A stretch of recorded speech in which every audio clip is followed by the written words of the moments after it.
It started in 1994. A business plan was written on a cross-country road trip from New York City to Seattle, and Jeff Bezos was selling his first book online from his garage with 2 other people, starting the empire that would become Amazon. In this video, we take a look at Amazon in 1994. We also look at what was happening in the tech industry in the lead up to Amazon's creation. We then fast forward to 1997 when Amazon was first listed on the stock market, and how that made Jeff Bezos a billionaire.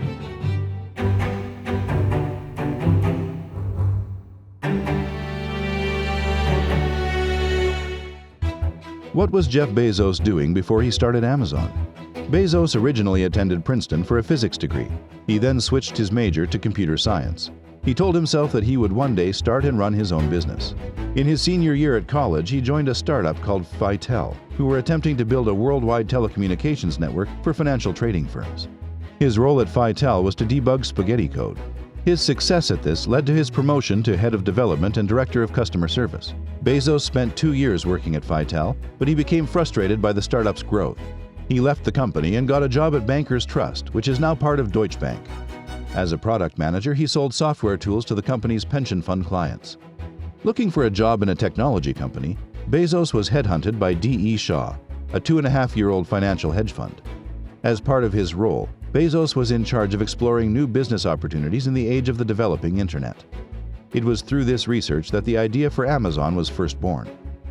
Jeff Bezos became intrigued by the idea that the internet would soon be growing at a rate of 2,300% annually. Bezos began exploring the unfamiliar territory of electronic commerce, and soon discovered that books would be the most logical thing to sell on the internet. Bezos felt that books were a good way into online retailing, as there is a universal demand for books and they are inexpensive to buy and ship.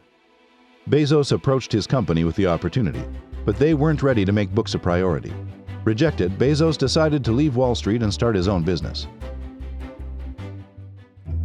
Let's take a look at what else was happening in the tech world at the time of Amazon's birth. In early 1991, Congress passed the Gore Bill, which put $600 million towards computing advancement and education. January of 1994, Nokia released 2 mobile phones that could display SMS messages. In the same month, Yahoo debuted as an online directory for its founders' favorite websites. In May of the same year, the first World Wide Web conference was held in Geneva. Here, 380 web pioneers discussed the future of the internet. The first online encrypted transaction took place in August of the same year in 1994 on a site called NetMarket. This online store used PGP to make online transactions anonymous and untraceable without the proper key. At this point, encryption software had not yet been regulated by the government, so it had yet to become fully integrated on the web.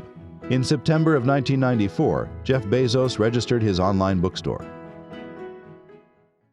Having left his job at Wall Street in mid-1994, Bezos and his wife left New York City and road tripped to Seattle. They headed to Seattle because it had a high number of technology workers. Jeff Bezos spent much of the road trip writing a business plan. Bezos invested $10,000 of his own money into forming the startup. At the same time, his parents invested a large fraction of their life savings, an estimated $250,000, into Bezos's dream.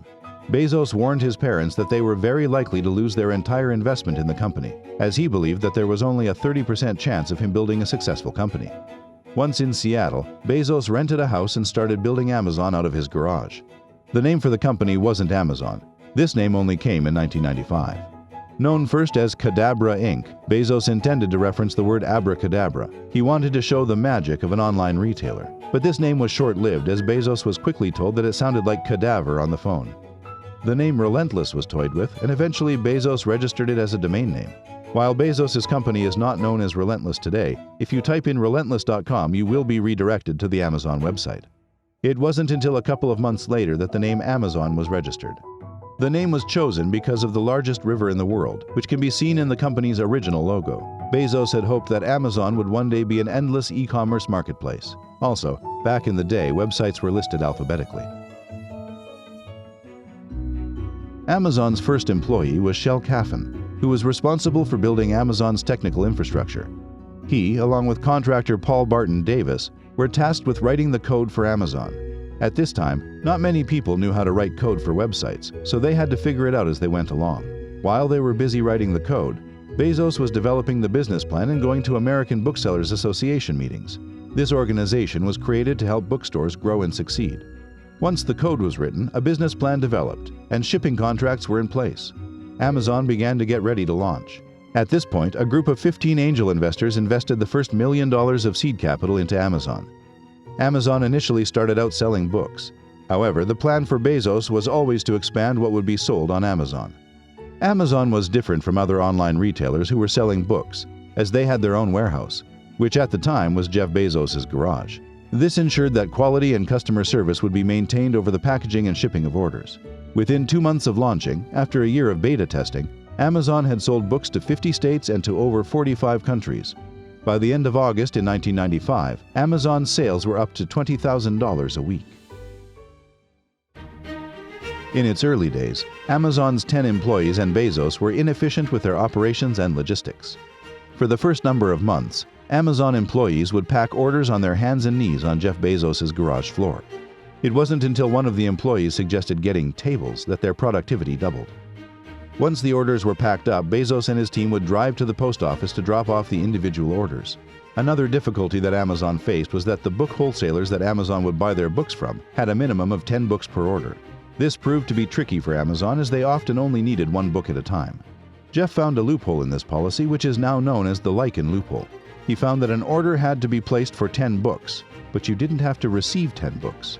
Amazon found an obscure book on lichens that they knew none of their wholesalers carried, and would request copies of that book to meet the 10-book minimum order requirements. Let's fast forward to May of 1997, when Amazon debuted on the NASDAQ at a price of $18 per share. They were listed only 3 years after launching and had 256 employees, with 80,000 daily visits to its website. The goal was to raise $54 million in its initial public offering. It finished its first day of trading 31% over its IPO price. According to Bloomberg, after the initial public offering in 1997, Bezos' personal fortune was an estimated $12 billion. Sales at Amazon had increased from $511,000 in 1995 to $15.7 million when it was listed on the NASDAQ. Wall Street was skeptical of Amazon as it had a growing list of competitors. These competitors were attempting to overtake Amazon as the leading online retailer of books. By the end of 1997, Amazon had an expanding library of over 2.5 million titles, along with competitive pricing and delivery methods. If someone had invested $1,000 in Amazon in 1997, today that would be worth $1.58 million. Today in 2020, Wall Street expects Amazon to grow its earnings at an average annual pace of 94% over the next 5 years. On the next episode of the Grand Stock Exchange Society, we will take a look at Tesla in its early days. Hit the subscribe and thumbs up button to not miss a video.